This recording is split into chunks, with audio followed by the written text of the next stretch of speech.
15, al igual que lo que vimos con grupo 13 y grupo 14, es un grupo que es interesante, tiene una química que es bastante amplia, porque todavía vemos en este grupo del bloque P variaciones desde elementos que tienen un carácter fundamentalmente no metálico en la parte superior del grupo, hacia elementos que tienen un carácter más vale metálico hacia la base o el final del grupo, ¿sí? Eso es lo que hace que su química sea tan variada, ¿está?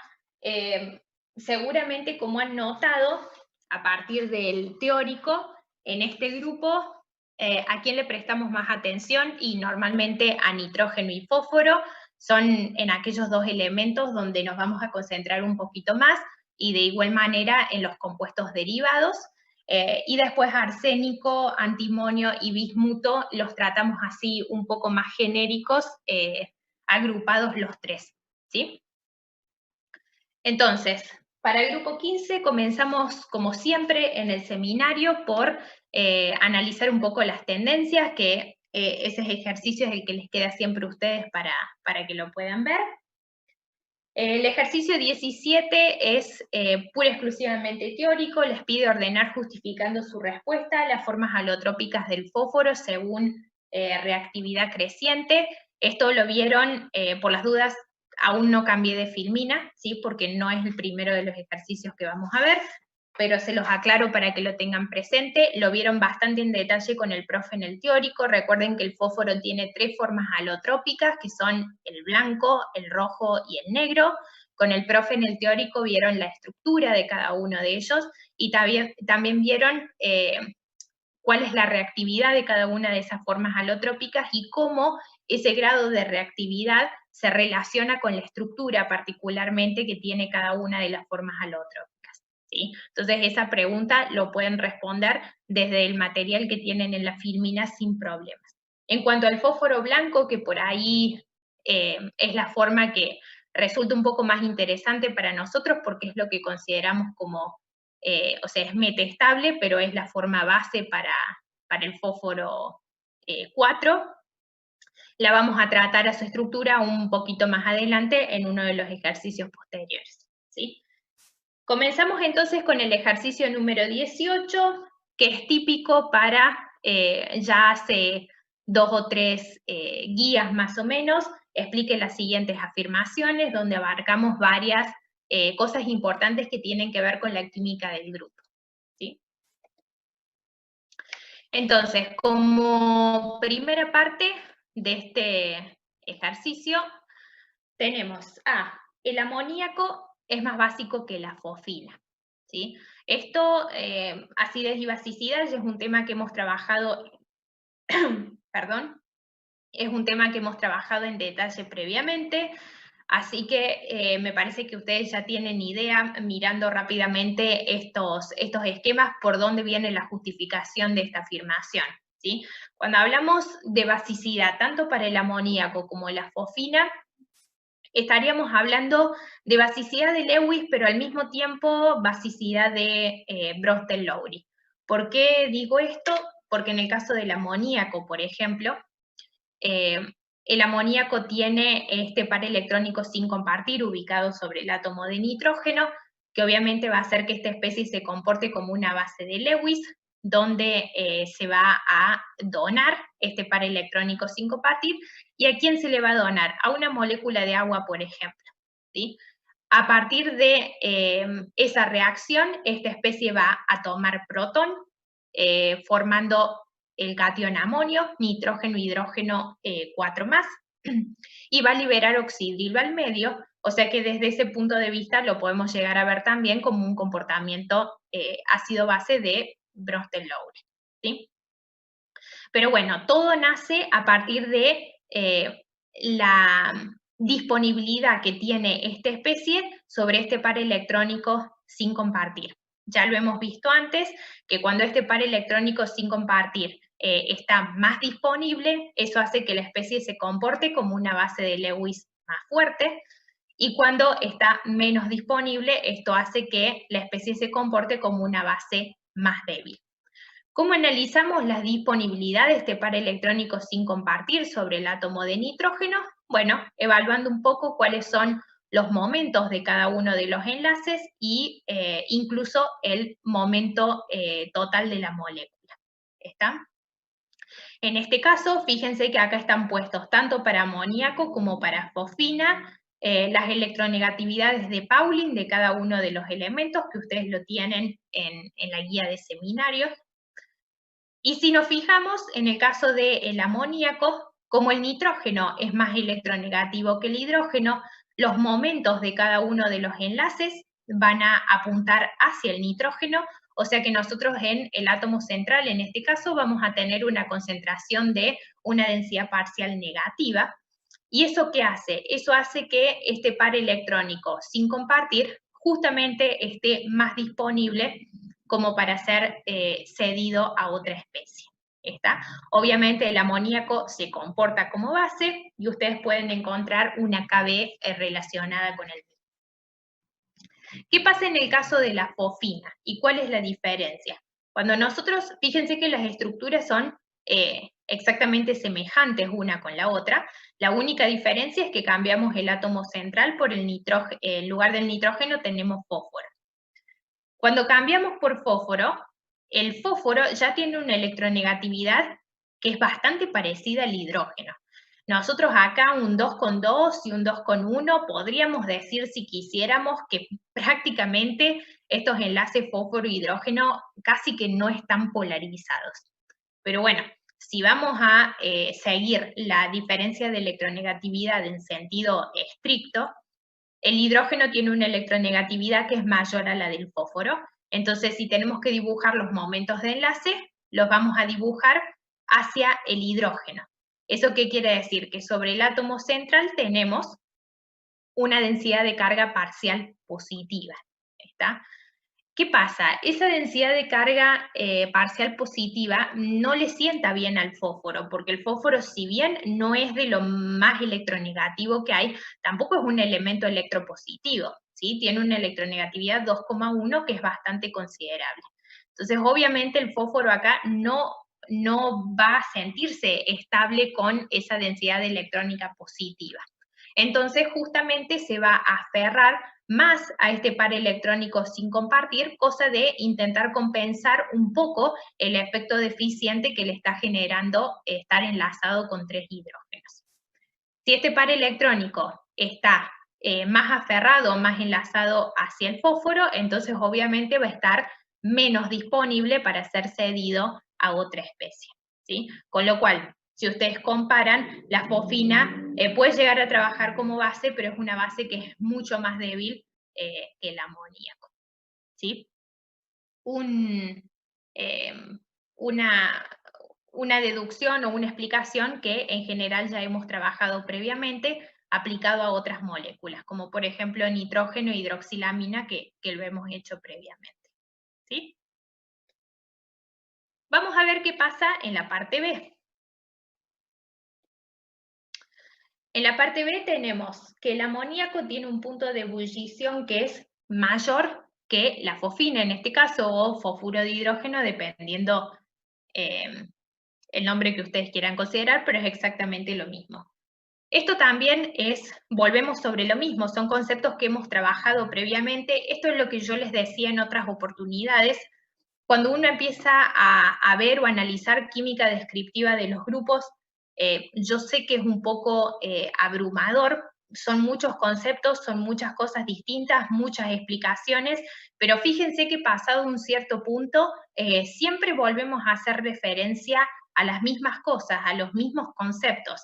Es por ahí intentar conectarlos o digamos, explicarlos de una forma ligeramente diferente, cosa de hacerlos aplicables a esa situación particular o puntual que nosotros estamos trabajando, pero el concepto se recicla, ¿sí? Son cosas que ya hemos visto previamente, ¿está? En este caso, fíjense, tenemos un gráfico de temperaturas de punto de ebullición en función de el periodo de la tabla periódica. Obviamente esto es todo para grupo 15. Fíjense cómo desde la fosfina hacia, en este caso sería la estibina, ¿sí? Hay un aumento en el punto de ebullición. Es porque estos tres compuestos que tenemos acá comparten un tipo de fuerza intermolecular específica. ¿Me dirían ustedes por el chat cuál es? ¿Qué tipo de fuerzas intermoleculares tienen estos tres compuestos?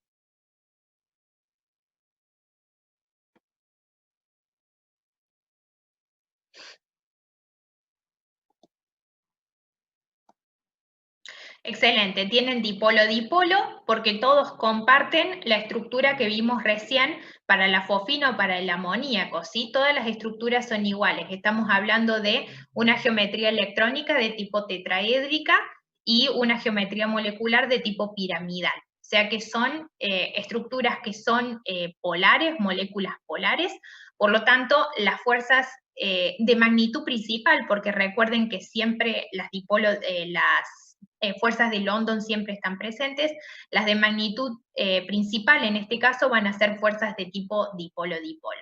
Tanto las dipolo-dipolo como las fuerzas de dispersión, a medida que bajamos en el grupo, encontramos un aumento en la cantidad de electrones, ¿sí? en las especies, porque hay un aumento de la masa, y eso recuerden que hace que se formen dipolos positivos y negativos que son más fuertes, y eso hace o favorece fuerzas de interacción de mayor magnitud.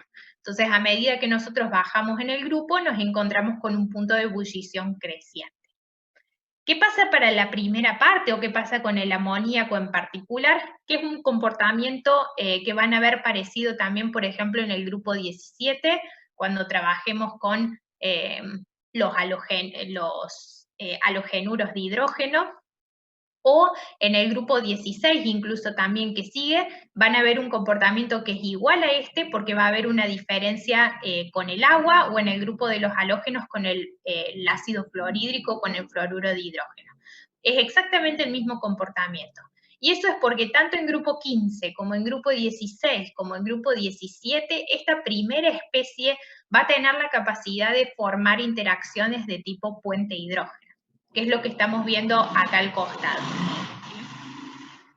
Tanto en el caso del amoníaco acá como en el caso de fluoruro de hidrógeno o en el caso del agua, estas mismas especies pueden trabajar como donores de puente hidrógeno y aceptores de puente hidrógeno, ¿sí? Dadores y aceptores.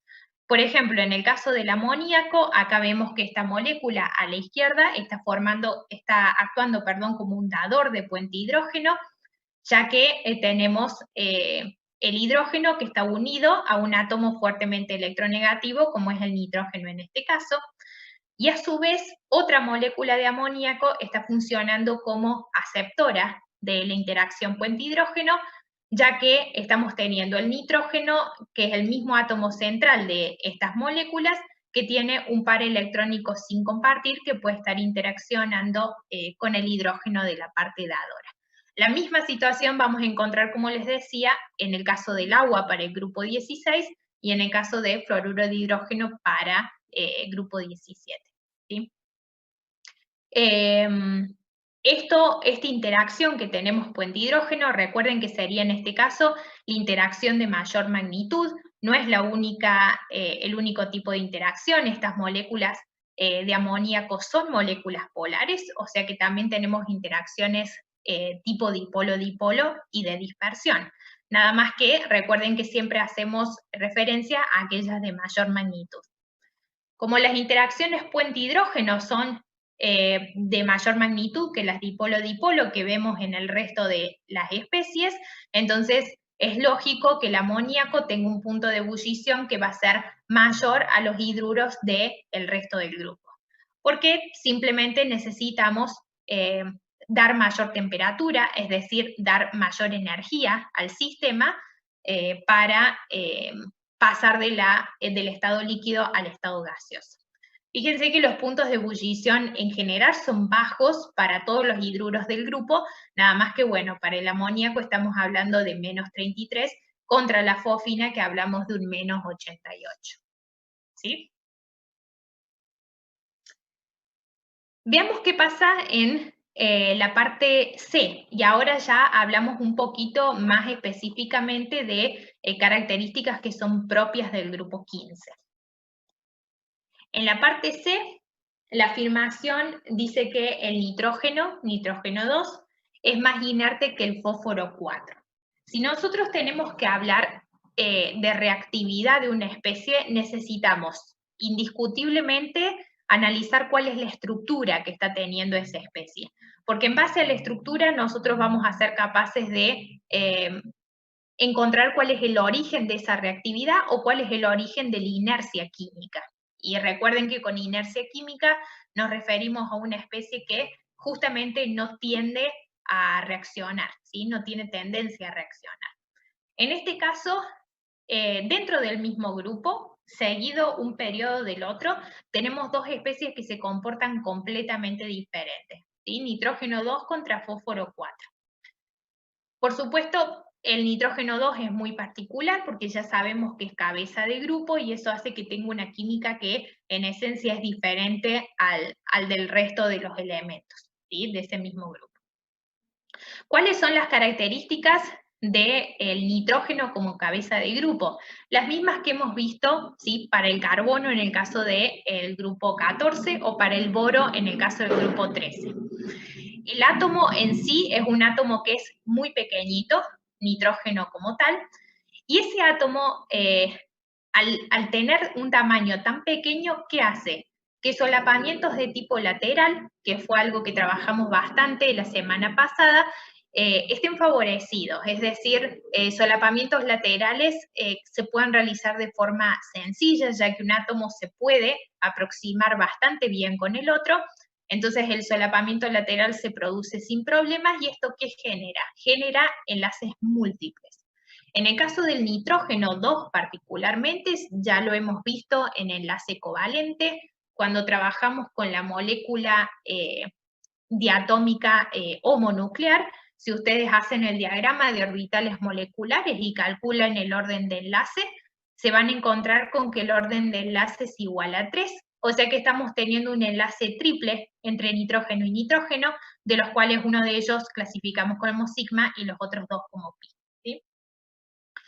¿Cuál es la energía de disociación de este enlace? Fíjense, en 945 kJ por mol, que es una energía de disociación que es extremadamente alta.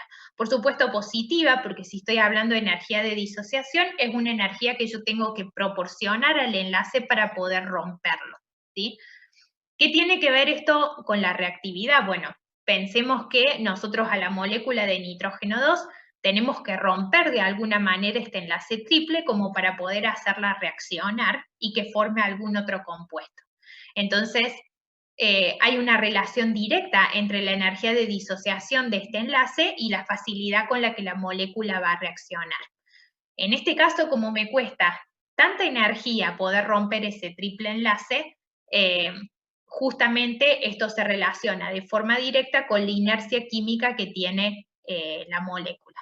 Es una molécula que es tan estable que normalmente me cuesta elevadas temperaturas y elevadas presiones, es decir, condiciones realmente extremas para poder hacerlo reaccionar, ¿sí?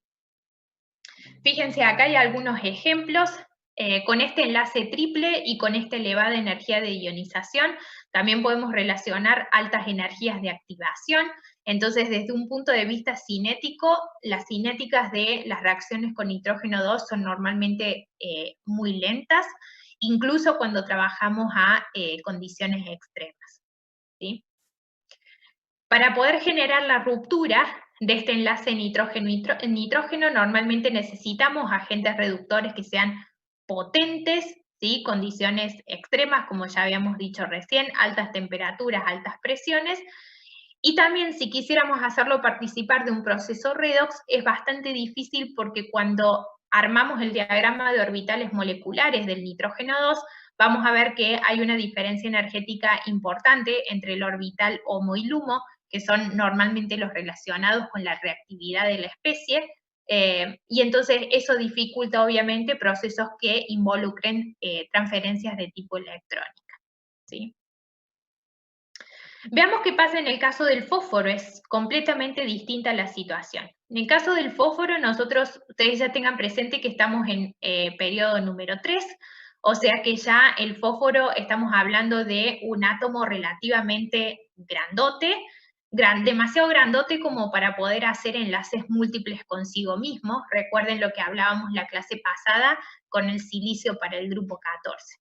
Entonces, si ustedes repasan un poco lo que vieron en el teórico, no importa cuál sea la forma alotrópica del fósforo en la que nosotros hacemos referencia, todas tienen enlaces que son simples, fósforo-fósforo, ¿sí? Particularmente, la forma de fósforo blanco, es decir, el fósforo 4, es un sólido molecular que está formado todo por estas unidades de tipo tetraédricas que vemos acá al costado. ¿Cuáles son las particularidades de esta unidad tetraédrica? Fíjense, en los ángulos de enlace fósforo, fósforo, fósforo, ¿sí? Son ángulos de 60 grados, que son ángulos bastante estrechos, ¿sí? Bastante chiquitos para estructuras que son de este tipo, ¿sí? Entonces, ¿eso qué genera? Genera tensiones estéricas que son realmente elevadas, y no nos permite tener un buen solapamiento entre los orbitales atómicos, ¿sí? Ahora ahí estamos. Entonces, no nos permite tener un buen solapamiento entre los orbitales atómicos de dos fósforos cualesquiera dentro de esta estructura. Eso a su vez, ¿qué genera? Genera enlaces que además de ser simples, son enlaces relativamente débiles. Y si acá nosotros buscamos, por ejemplo, la energía de disociación para el enlace fósforo-fósforo, fíjense cuando la comparamos contra la del nitrógeno. Estamos hablando de una energía de disociación que es mucho más baja, entonces, por supuesto, la reactividad del fósforo 4 tiene que diferenciarse de la reactividad del nitrógeno 2. Efectivamente, la reactividad del fósforo 4 es muy elevada debido a esas tensiones estéricas y a esos enlaces fósforo-fósforo simples que son muy débiles. Ejemplos de esta situación, algunas de las que vieron en el teórico, el fósforo 4 arde en contacto con el aire a temperaturas apenas por encima de los 35 grados centígrados, o sea que en pleno verano de Córdoba a los 40 grados arde sin ningún problema en presencia de aire. Y además, cuando tenemos una atmósfera húmeda, incluso por debajo de los 35, ahí ya no necesitamos demasiada temperatura, tenemos la reacción de oxidación que transcurre lentamente, pero se termina dando, ¿sí? Donde obtenemos como resultado el óxido correspondiente, ¿sí? Bien, Federico me pregunta qué significa tensiones estéricas. Recuerden cuando hablamos la semana pasada que yo les decía que este término estérico, la semana pasada hablábamos de impedimento estérico, porque no sé si se acuerdan, la molécula de agua no podía atacar al átomo de carbono que estaba muy en el centro de una estructura rodeada por átomos de halógenos que eran más grandes. Todo este tema de impedimento estérico o tensiones estéricas lo utilizamos cuando hacemos referencia a la estructura, ¿sí?, de una especie en particular y cuál es la disposición de los átomos de esa especie en el espacio, es decir, de forma tridimensional, ¿sí? Entonces, en este caso, como estamos haciendo referencia a la estructura, estamos hablando de una situación estérica y particularmente la parte de la tensión deviene de que estos ángulos de enlace son tan pequeños que ¿qué hace? Que esta estructura ¿sí? esté muy tensionada, ¿está? O sea, yo con que le dé un poco de humedad o con que le dé un poquito de temperatura, estos enlaces tienden a romperse inmediatamente para que esta estructura reaccione. ¿Estamos? O sea, hace referencia a una cuestión de inestabilidad desde el punto de vista estructural. Manuel por acá me pregunta si los solapamientos no son frontales ni laterales.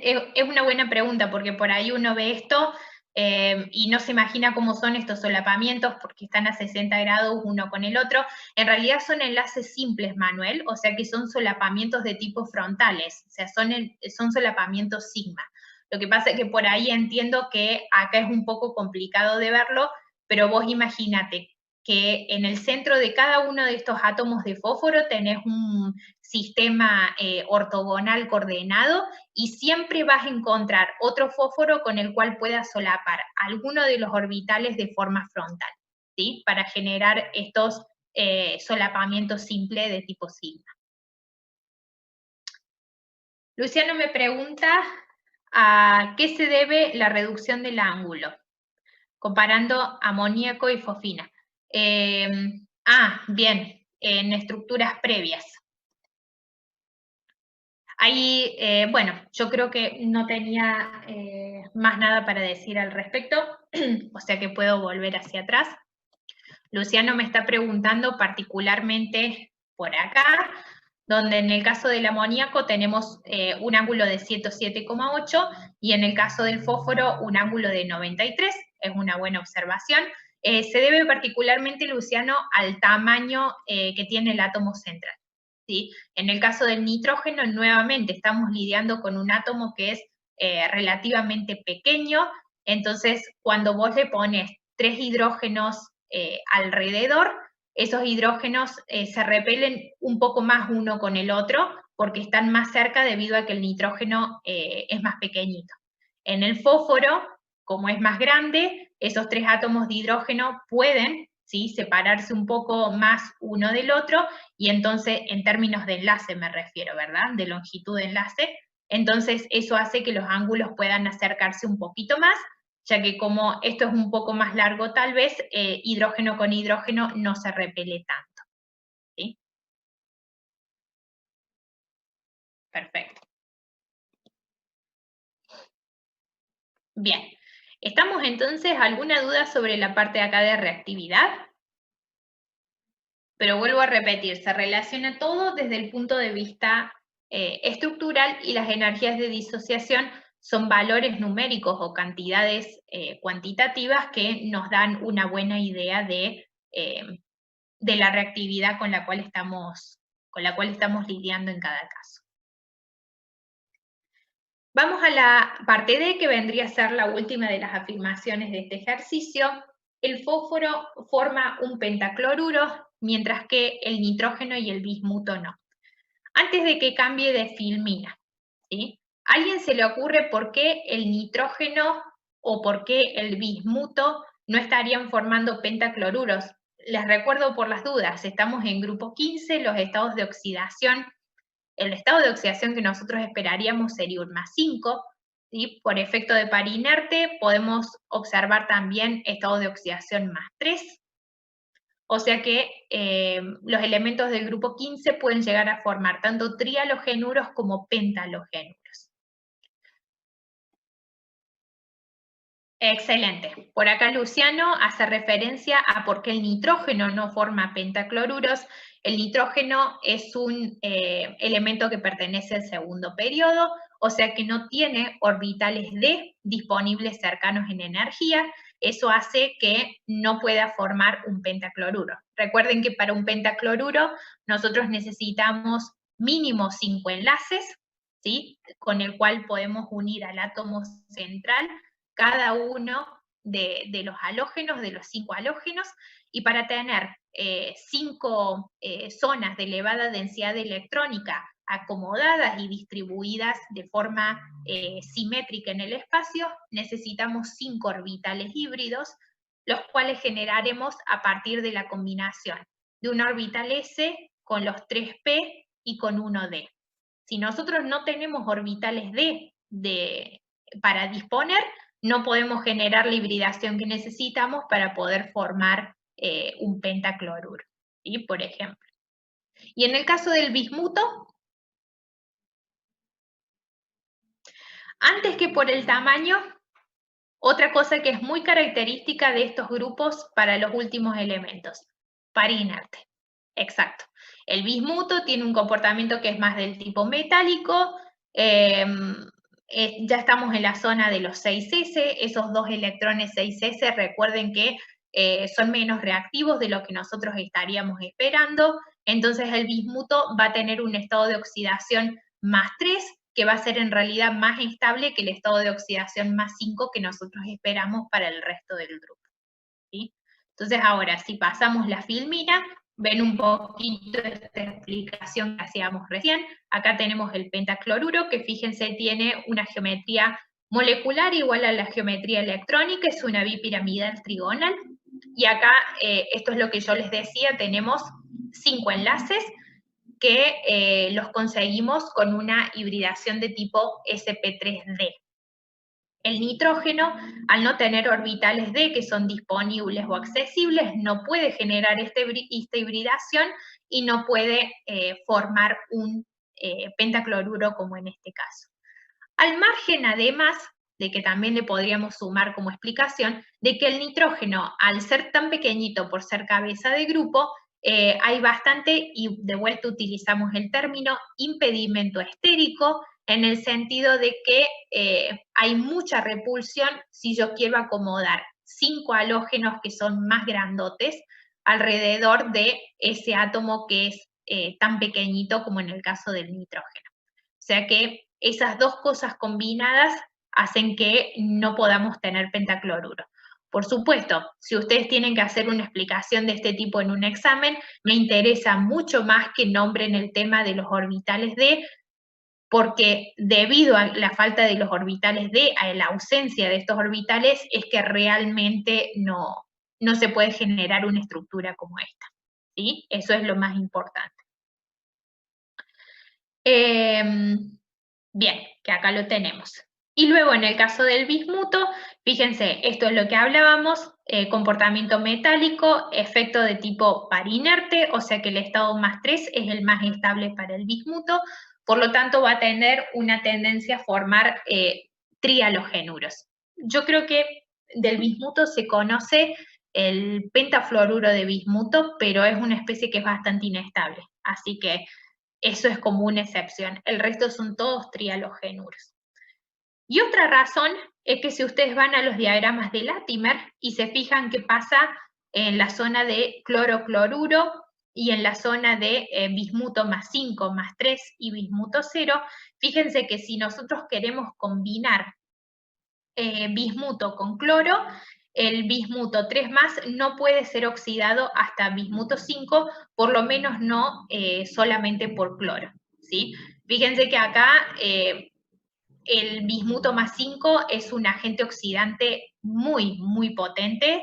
Estamos hablando de el orden del permanganato de potasio o incluso un poco más. Si ustedes ponen manganeso en un estado de oxidación más bajo, un más 2, un más 4, y lo ponen lo ponen con bismuto y lo ponen caliente, es decir, a temperatura, y en un medio, es decir, con condiciones un poquito más extremas, van a ver que el bismutato, es decir, el bismuto más 5, es capaz de oxidar al manganeso hasta permanganato, ¿sí? Es un agente oxidante realmente muy potente, por lo tanto, pobre cloro 2, no hay forma de que sea capaz de oxidar el bismuto más 3 al bismuto más 5, ¿sí?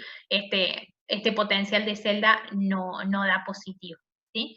Entonces, eso sumado a la estabilidad del bismuto más 3, que también la estamos viendo acá en el mismo diagrama, hace que el bismuto tenga tendencia a formar trialogenuros y no los pentalogenuros.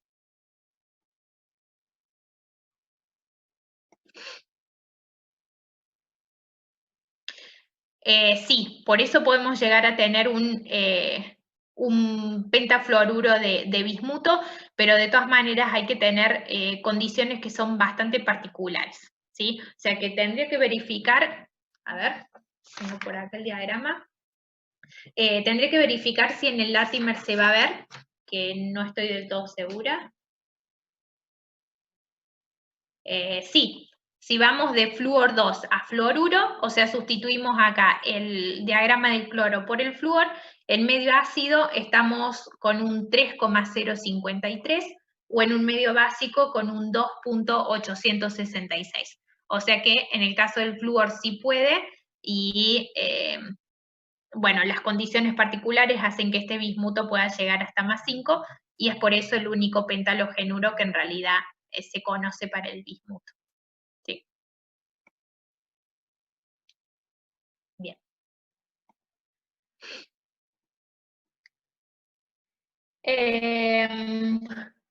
Bueno, ya se va a cortar para la próxima reunión.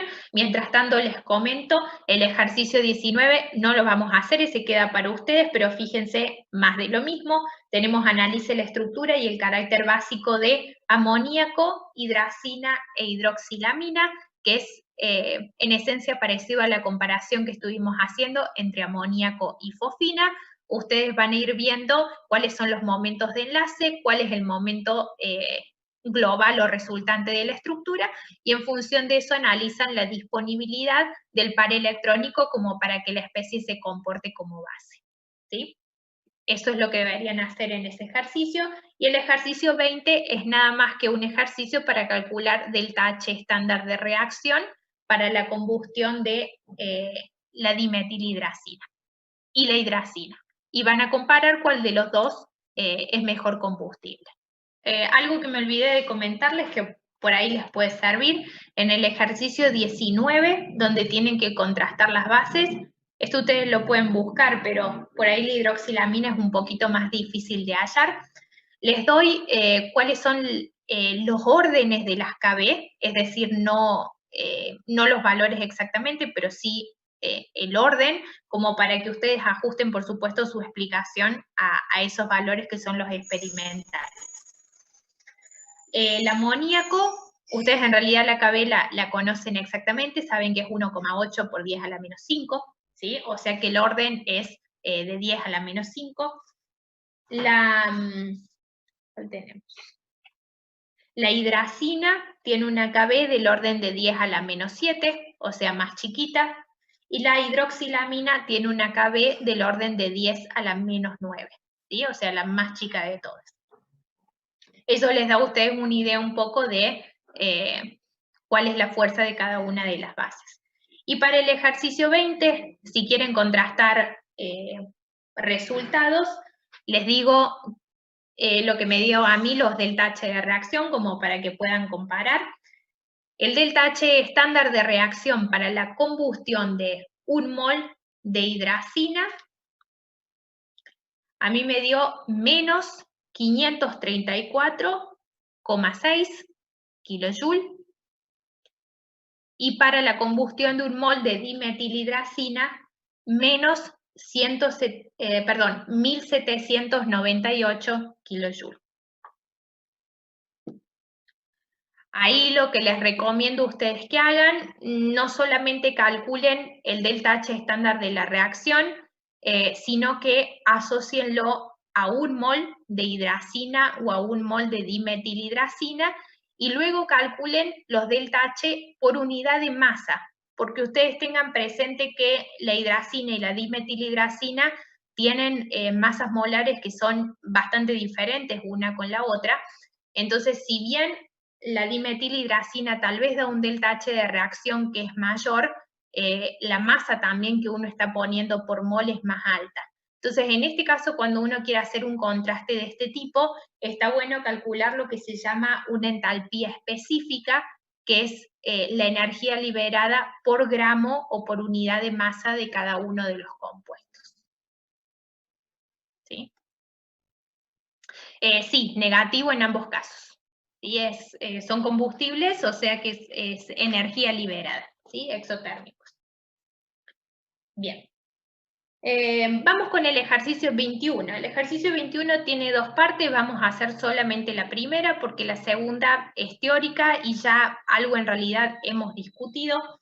Para la primera parte nos pide comparar los momentos dipolares, o sea que volvemos sobre lo que hemos estado haciendo, pero ahora vamos a comparar el trifluoruro de nitrógeno con el tricloruro de nitrógeno. Y después nos pide analizar cómo se comportan estas especies frente al agua. ¿A qué se refiere esto? Que tenemos que explicar si las especies hidrolizan o no, ¿sí? Algo que estuvimos trabajando la clase pasada ya bastante con el grupo 14 y algo con grupo 13. En términos de los momentos dipolares, que por ahí es lo que tenemos un poco más afianzado, antes de que yo ponga la filmina, ¿cuál esperan ustedes que tenga un momento dipolar más chico? ¿El tricloruro o el trifluoruro?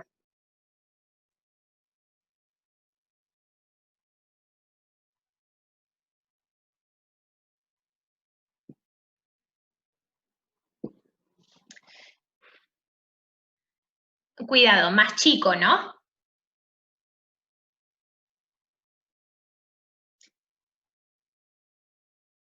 El trifluoruro, ¿sí? Veamos un poco cómo son las estructuras, ¿sí? Me parece que ustedes están pensando en términos solo de los momentos de enlace hacia los flúor, pero recuerden que el nitrógeno tiene un par electrónico sin compartir sobre el átomo central. Ese está tirando para el otro lado, ¿sí? Fíjense, si yo ahora paso la filmina, miren cómo se ve. En el caso del trifluoruro de nitrógeno, ustedes estaban pensando en esta parte, seguramente. El flúor, como es más electronegativo, fíjense la electronegatividad de Pauling es cerca de 4, los momentos de enlace, ¿sí?, van hacia los flúor, o sea que los flúor son los que tienen la densidad parcial negativa. Pero este tipo de estructura, fíjense que es igual a la que veíamos con el amoníaco recién o con la fosfina, son todas tetraédricas la geometría electrónica y piramidal la geometría molecular, o sea que tenemos un par electrónico sin compartir sobre el átomo central, que recuerden que este par electrónico sin compartir es como que generara un momento dipolar, ¿sí?, hacia el par electrónico, porque esta es una zona de densidad de carga completamente negativa, ¿sí?, el par electrónico como tal. Entonces, estos tres momentos se oponen en sentido a este momento que tenemos acá y por lo tanto la resultante sí va a ser una resultante que va a ser hacia abajo, es decir, en el sentido de los flúor, pero va a ser más pequeña que la resultante que tenemos acá en el caso del tricloruro. En el tricloruro, ¿qué sucede? No sé por qué no están las flechas. Bueno, se ve que se borraron por alguna razón. No, ya sé por qué no las puse, perfecto. El tricloruro, si ustedes buscan la electronegatividad de Pauling, es muy parecida a la de nitrógeno, ¿sí? 3 y 3. O sea que nosotros acá, estos enlaces podríamos decir prácticamente que no son enlaces polares, ¿sí? No diríamos que son enlaces apolares porque no lo son.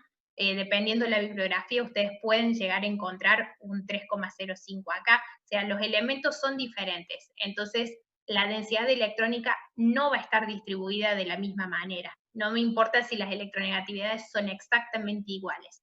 O sea que yo no diría que estos enlaces son apolares, pero fíjense que no nos animamos a dibujarle una distribución de densidad electrónica porque realmente su polaridad es muy baja, ¿sí? Entonces, si acá nosotros interpretamos como que prácticamente no tenemos desplazamiento de densidad, lo único que tenemos que tener en cuenta es el momento dipolar que está generando este par electrónico sin compartir acá sobre el átomo de nitrógeno.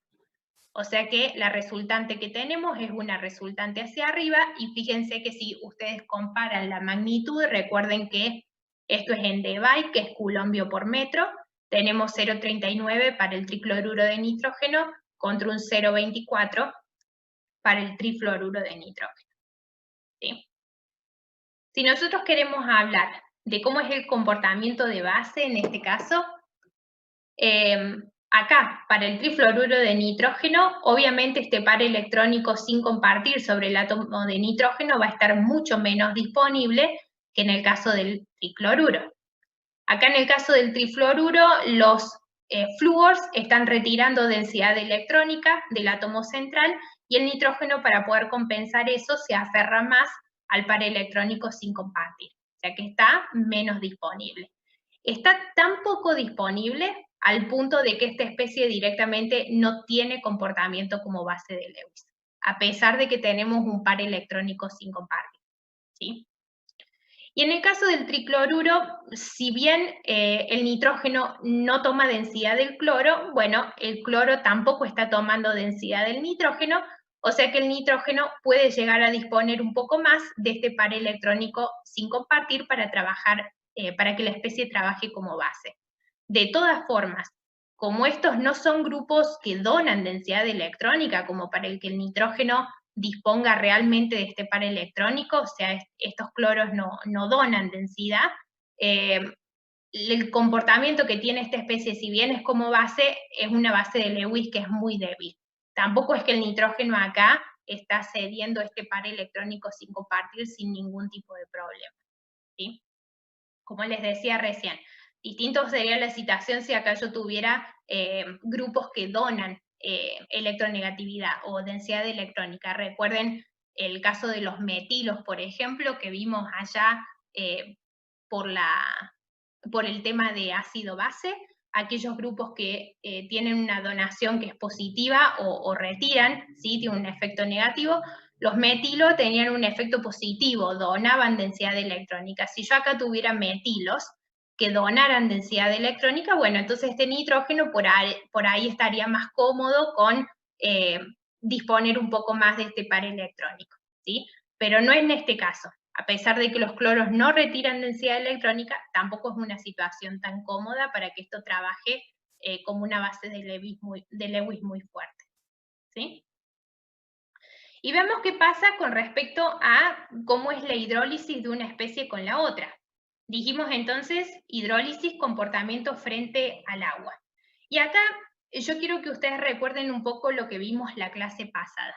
La clase pasada estuvimos trabajando con no una hidrólisis propiamente dicha, pero sí vimos el mecanismo de cómo el ácido bórico se comporta como ácido. Si ustedes recuerdan, el agua atacaba al centro de boro, se formaba un intermediario tetraédrico y ese intermediario era el que cedía el protón al medio, o sea que el que se comportaba como ácido de Bronsted. Ahí, si ustedes piensan, el agua está atacando el centro de boro, ¿por qué? No porque el boro tenga orbitales D para usar, porque no los tiene, ¿sí? No es el caso del silicio. En esa situación el boro era deficiente de electrones, tiene un orbital P puro perpendicular al plano que tiene la capacidad de recibir un par de electrones que proviene del agua, ¿sí? Y formaba un intermediario de tipo tetraédrico, es decir, un intermediario con 4 enlaces. En el caso del silicio, pasaba algo parecido, pero no era exactamente igual. En el silicio, el intermediario que se formaba era pentaédrico, ¿sí? O sea que cuando el agua atacaba el centro de silicio, se formaban 5 enlaces. Y el silicio podía hacer eso porque justamente tiene orbitales D que son disponibles.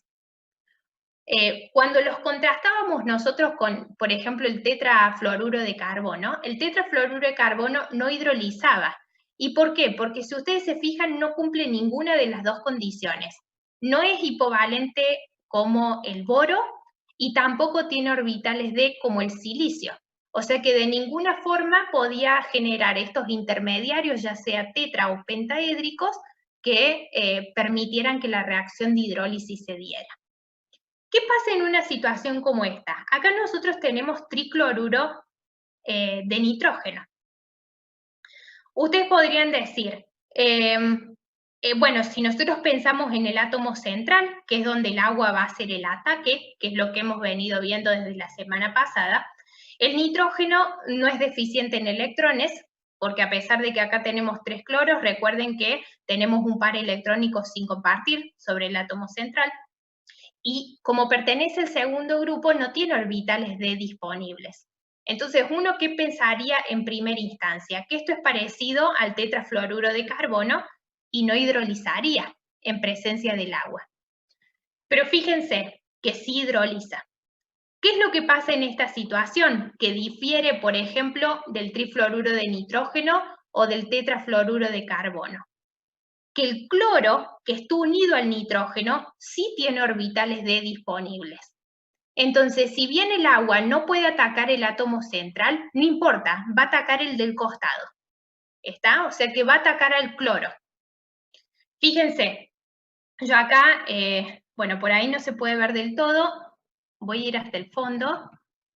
Opa, no tan hasta el fondo. Vamos a bajar así.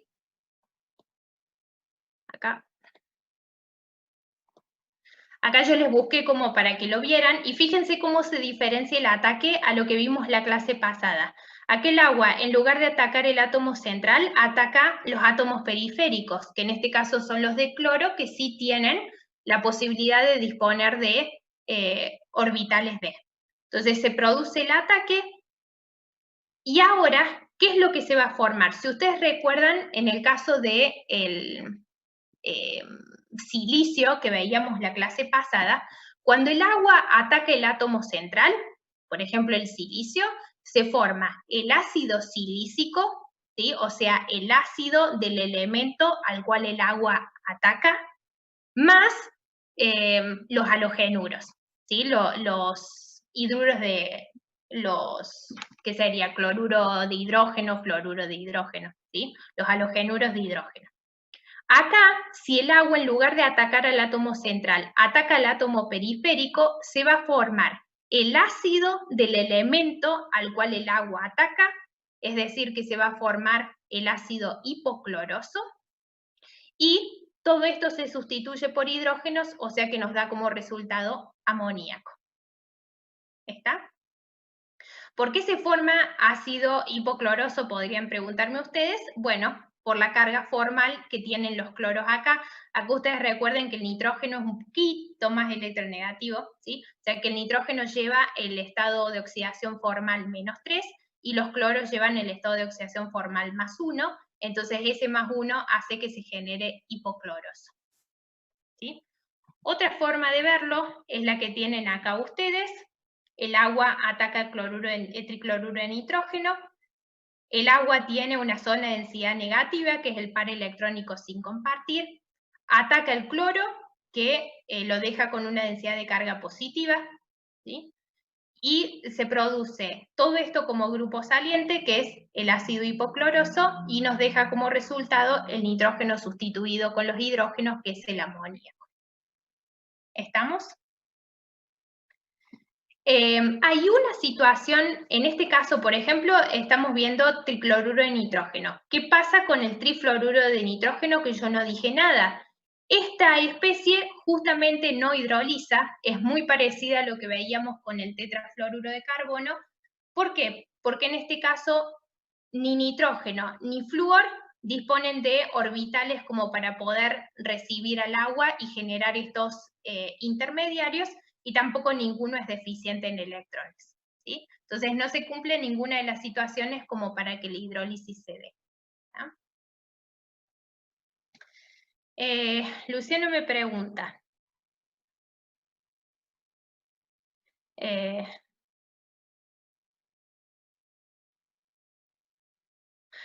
Bien.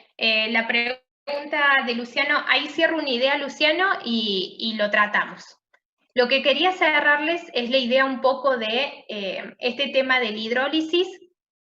La última opción que a ustedes les queda es que tengan una especie donde el agua puede atacar tanto el átomo central como a los átomos periféricos, ¿sí? Un ejemplo de esa situación es una de las reacciones que tienen en el ejercicio 24, que no la vamos a trabajar hoy, pero ahí tienen tricloruro de fósforo más agua, o sea que es una hidrólisis, y si ustedes se fijan, tanto fósforo como cloro tienen la posibilidad de ser atacados por el agua. ¿Quién va a ser atacado en esa instancia? Bueno, aquel que tenga la densidad de carga más positiva. Ustedes recuerden que el agua viene con pares electrónicos para donar, para dar. Entonces está buscando a alguien que esté con una densidad de carga positiva. Si nosotros miramos tricloruro de fósforo distinto a esta situación que tenemos acá, el fósforo es menos electronegativo que el cloro, entonces el fósforo en el tricloruro de fósforo va a estar con una densidad de carga parcial positiva y va a ser él quien va a ser atacado por el agua definitivamente. O sea que ahí ustedes tienen todas las opciones de reacciones de hidrólisis distintas, donde tenemos una especie directamente que no hidroliza como acá, o como en el caso del tetrafluoruro de carbono. Especies como en este caso, donde el ataque se produce sobre los periféricos. La clase pasada vimos los haluros de silicio, donde el ataque se produce sobre el átomo central. Y les queda un ejemplo de una de las reacciones en el ejercicio 24, donde ustedes tienen que decidir dónde se produce el ataque, ya que se puede generar tanto sobre los átomos periféricos como sobre el átomo central. ¿Sí? Por acá Luciano me hacía una pregunta que tenía que ver con la parte de momentos dipolares. Vuelvo a leer porque ya me olvidé. A la hora de hacerlo nosotros mismos, con elementos, no con grupos como los metilo, que era el ejemplo que yo estaba dando, es suficiente solo ver las electronegatividades para hacer la predicción del momento resultante. Sí, electronegatividades para predecir los momentos de enlace y la estructura de la especie como geometría molecular principalmente para poder determinar el momento resultante de la especie. ¿Sí? Esas dos cosas, los momentos de enlace y la geometría molecular. Eso les va a dar como resultado el momento final.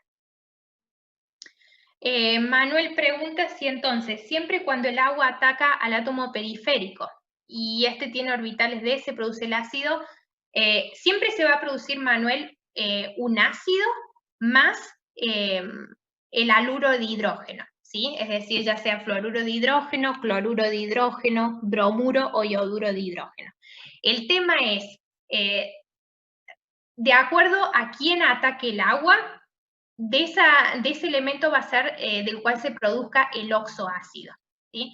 Si ataca el átomo central, entonces se genera el oxoácido del átomo central y los haluros de los átomos periféricos, ¿sí? O los hidruros de los átomos periféricos. Y si el agua ataca al átomo periférico, entonces se forma el oxoácido del átomo periférico y se forma el hidruro del átomo central, ¿sí? Ustedes siempre piensen que al elemento al cual el agua ataca es el elemento con el cual se va a quedar el oxígeno. Entonces, de ese elemento es que ustedes van a formar el oxoácido. Y después el otro arman el hidruro. ¿Sí? Esa es la forma que me parece que es más sencilla de poder visualizarlo. Bien. El 24B les dije que no lo hacíamos, pero fíjense que se trata de comentar un poco el carácter iónico y covalente de los trialogenuros, de los elementos del grupo 15 y cuál es la estabilidad de los pentalogenuros. No se vayan sobre cuestiones específicas, sino que básense en lo que estuvimos hablando, ¿sí? Si el nitrógeno y el bismuto forman tri o penta, y si los elementos del centro del grupo forman tri o penta, ¿sí? ¿Y cuál sería la razón? Es más que todo por eso, porque ustedes cuando vayan al libro van a ver que hay algunos elementos que forman trialogenuros con qué sé yo, con flúor, otros que los hacen con cloro, algunos los hacen con unos halógenos y con los otros no. No apunta a eso el ejercicio, sino que sea como una tendencia más general, ¿sí? Vamos al ejercicio 22. Seguimos, indique justificando su respuesta. Tenemos afirmaciones que son verdaderas o falsas. La parte A es más de lo mismo, así que la voy a pasar un poquito más rápido. Dice, el amoníaco y el trifluoruro de nitrógeno son igualmente básicos. Obviamente no, ambas estructuras ya las hemos analizado previamente, ¿sí? El momento dipolar del amoníaco, lo recordamos, 1.47 de Bay, mientras que el momento dipolar del trifluoruro de nitrógeno, lo vimos recién, 0.24 de Bay, y fíjense que los sentidos de las resultantes son inversos también. ¿Está? En este caso, si comparamos basicidades, el amoníaco se comporta como una base de Lewis, cuando en realidad el trifluoruro de nitrógeno dijimos que no tiene tendencia directamente a comportarse como base. Y todo se reduce a la disponibilidad del par electrónico sin compartir que tenemos sobre el átomo central. ¿Está? Vamos con la parte B. La parte B nos dice, los oxoácidos del fósforo son oxidantes, ¿sí? Para responder esto, es suficiente para nosotros irnos a los diagramas de Latimer o incluso a los diagramas de Frost. Fíjense que yo acá les puse los diagramas de Frost en medio ácido y básico. ¿Por qué? Porque hay un ejercicio más adelante, me parece que el 23B, que les pide justamente a ustedes construir los diagramas de Frost a partir de los diagramas de Latimer. Si quieren chequear más o menos que les han dado bien, entonces les dejo acá los diagramas de Frost para que lo miren. Y esto, como les decía, lo podemos responder en realidad en función de Latimer o de Frost, cualquiera de los dos, ¿sí? Acá, como tenemos los diagramas de Frost, ¿qué es lo que nosotros vemos? Tengan cuidado porque este libro trabaja los diagramas al revés. Tenemos los estados oxidados a la izquierda y los reducidos a la derecha. Fíjense que ni en medio ácido ni en medio básico el ácido es este, donde tenemos los ácidos débiles protonados, y el básico es este, donde tenemos los ácidos débiles desprotonados, ya que repasamos eso. En ninguno de los medios, ni en el básico ni en el ácido, tenemos tendencia a la reducción, ¿sí? Más vale tenemos tendencia a la oxidación, sobre todo en medio que es básico, ¿está? O sea que si nosotros tenemos que hablar de cuál es la naturaleza de los oxoácidos del fósforo, más bien son agentes reductores, ¿está? No agentes oxidantes. Entonces, tanto A como B, en este caso, son falsas. Vamos con la parte C. Trabajamos un poquito con los óxidos del nitrógeno, que son bastante importantes dentro del grupo. Óxido nítrico, que recuerden que acá el profe les explicó que es una excepción a la nomenclatura, ¿sí? Óxido nítrico es monóxido de nitrógeno. Nos dice, es paramagnético en estado gaseoso, pero es diamagnético en estado líquido o en estado sólido. Para poder revisar eso, tenemos que volver sobre los diagramas de orbitales moleculares, que esto es algo que ustedes ya saben hacer. Acá tenemos el diagrama del monóxido de nitrógeno. Fíjense que lo tenemos con inversión. Si ustedes hacen el diagrama, nos quedaba un diagrama de este estilo. ¿Qué pasa acá? Si ustedes se fijan, monóxido de nitrógeno es una especie con un número impar de electrones. Tenemos un electrón solito acá desapareado en un orbital molecular de antienlace. Cuando nosotros armamos el dímero, que vendría a ser este que tenemos acá, nitrógeno 2, oxígeno 2, ¿qué pasa? Vamos a pasar de una situación de número impar de electrones a una situación de número par de electrones. ¿Estamos? Si ustedes hacen la cuenta acá, simple cuenta de la suma de los electrones de valencia, van a ver que el monóxido de nitrógeno tiene 5 que aporta el nitrógeno, 6 que aporta el oxígeno, 11, o sea que la cantidad de pares son 5,5, podríamos decirlo así, que son los que tenemos acá. 1, 2, 3, 4, 5 y uno solito. Cuando armamos el dímero, que es nitrógeno 2, oxígeno 2, ya vamos a tener 5 por 2, 10, y 6 por 2, 12, o sea que tenemos 22 electrones, que si lo dividimos en 2 para obtener los pares, nos quedan 11 pares. Eso quiere decir en realidad que para el dímero tenemos todos los electrones apareados, o sea que la molécula pasa a ser diamagnética. ¿Por qué no vamos a analizar diagramas de orbitales moleculares en una situación como esta? Bueno, porque siempre nosotros analizamos como mucho diagramas de orbitales moleculares para moléculas de tipo diatómicas, ¿sí? No vamos a llegar a una situación como esta porque necesitamos ahondar más en simetría de grupos, cosa que no vamos a hacer.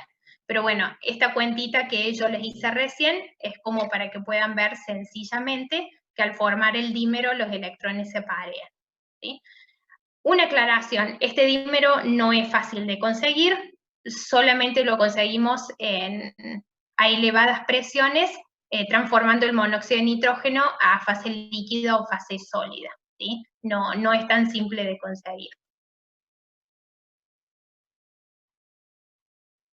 Bien, acá Fiona justo me preguntaba por qué forma el dímero en estado condensado, cómo podríamos predecir este comportamiento en otros compuestos. No tanto predecir, Fiona, porque esto es una particularidad casi estrictamente de los óxidos del nitrógeno. Pero puntualmente, en el caso del monóxido de nitrógeno, vos estás formando nitrógeno 2, oxígeno 2, que no es un dímero que le otorgue mucha estabilidad a la molécula. Vamos a ponerlo de esta manera.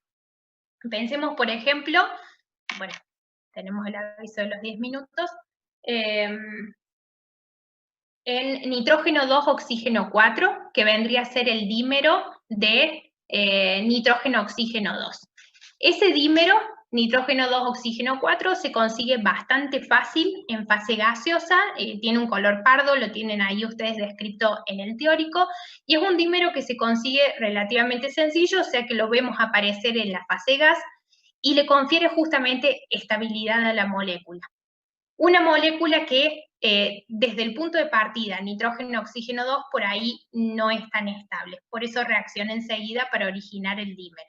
En cambio, el monóxido de nitrógeno, a pesar de que es una molécula con un número impar de electrones, nosotros por ahí los químicos tenemos tendencia a pensar de que cuando tenemos una molécula con número impar de electrones es automáticamente súper reactiva. Y no es siempre la situación. El monóxido de nitrógeno, por ejemplo, tiene tiene electrones que son impares, pero si lo tenemos en un recipiente cerrado, aislado de la atmósfera, es bastante estable en sí mismo. No tiene ninguna necesidad de generar un dímero. Entonces es por eso que nitrógeno 2, oxígeno 2, en la fase gaseosa no lo encontramos. Sí, si le empezamos a meter presión al sistema, pasa a la fase líquida y a la fase sólida y encontramos el dímero. ¿Está? Pero yo creo que tiene que ver con una estabilidad de la especie y si ese dímero le confiere una mayor estabilidad o no. Si permite que se estabilice la especie, entonces enseguida lo encontramos en una fase gas. Si la especie en sí misma es bastante, digamos, estable por sí sola, necesitamos darle trabajo al sistema para poder conseguir el dímero en una fase líquida o sólida, ¿sí? Pero, como te decía, no lo utilizaría tanto para predecir, sino que es más una cuestión que analizamos con los óxidos de nitrógeno, donde tenemos tantas posibilidades de estados de oxidación como para poder trabajar. ¿Sí? No sé si quedó un poquito más claro. Perfecto. Muy bien. ¿Qué más tenemos?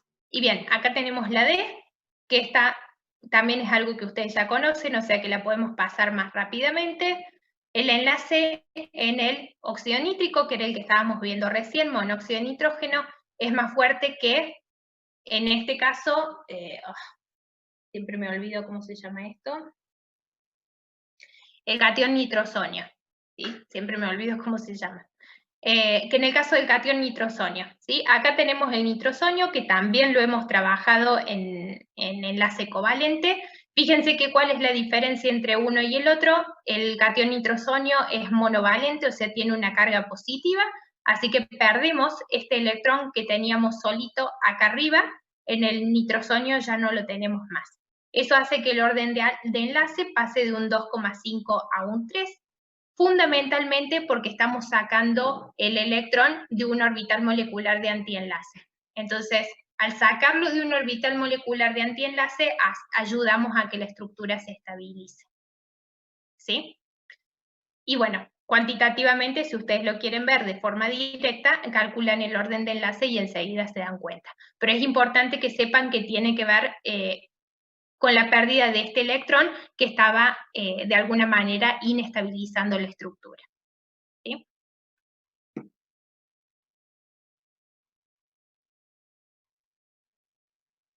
Bien, ¿qué más tenemos? Tenemos entonces el ejercicio 23 y el 24 que les va a quedar para ustedes. El 23 era el que yo les mencionaba hace un ratito antes. En la parte A les pide analizar la estructura y el carácter de los oxoácidos del fósforo. No se maten analizando todos los oxoácidos del fósforo. La idea es que analicen los dos más importantes, que vendría a ser el fosforoso y el fosfórico. Y con fosforoso y fosfórico me refiero al ortofosforoso y al ortofosfórico. Esos son los dos ácidos más importantes, oxoácidos más importantes, esos son los que ustedes tendrían que analizar la estructura y comparar el carácter ácido. Sobre todo porque la estructura del ortofosforoso es una estructura particular. Si ustedes recuerdan lo que vieron en el teórico, muy pocas veces vemos una especie con esa estructura donde tenemos un hidrógeno que obviamente no es un hidrógeno ácido, que está unido directamente al átomo central. ¿Sí? Esa estructura no es muy común y en el ortofosforoso sí aparece. Para el ejercicio 23b, a partir de los diagramas de Latimer para fósforo y para bismuto, el medio ácido, tienen que hacer los diagramas de Frost, o sea que ahí pueden practicar un poquito la construcción de los diagramas y hablar sobre la estabilidad de los estados de oxidación, más 3 y más 5, que por supuesto son los estados de oxidación que nosotros vemos aparecer en el grupo. ¿Sí? Y el ejercicio 24 tienen 3 ecuaciones. Acá volvemos a repasar este tema de que queremos que ustedes empiecen a predecir productos de reacción.